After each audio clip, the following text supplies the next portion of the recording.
चंद्रपुर में गैस की कमी को लेकर चल रही चर्चाओं पर मुख्यमंत्री देवेंद्र फडणवीस ने अपनी स्पष्ट प्रतिक्रिया व्यक्त की। उन्होंने आरोप लगाया कि भारतीय राष्ट्रीय कांग्रेस जानबूझकर लोगों में डर और भ्रम फैलाने की कोशिश कर रही है। फडणवीस ने कहा कि देश में घरेलू गैस की कोई कमी नहीं है और केंद्र सरकार मांग के अनुसार सिलेंडर की आपूर्ति कर रही है। उन्होंने नागरिकों से अफवाहों पर विश्वास न करने की अपील की है।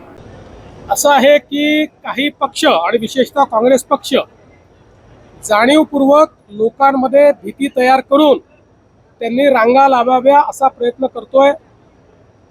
केंद्र सरकारने गॅस कंपन्यांनी सचिवांनी स्पष्टपणे सांगितलेलं आहे, घरगुती गॅसचं कुठेही संकट नाही। जेवढे महिन्याला आपल्याला लागतात तेवढी डिलिव्हरी आपण दिलेली आहे। त्यामुळे कोणीही या ठिकाणी चिंता करण्याचं कारण नाहीये, विनाकारण रांगा लावण्याचं कारण नाहीये। ऑनलाईन बुकिंग होत आहे, लोकांना वेळेत गॅस मिळण्याकरता पूर्ण गॅस आपल्याकडे उपलब्ध आहे। पण आपल्या देशात पॅनिक तयार करायचं ही जी काही काँग्रेसची बुद्धी आहे, ही बुद्धी देशाला विघातक आहे।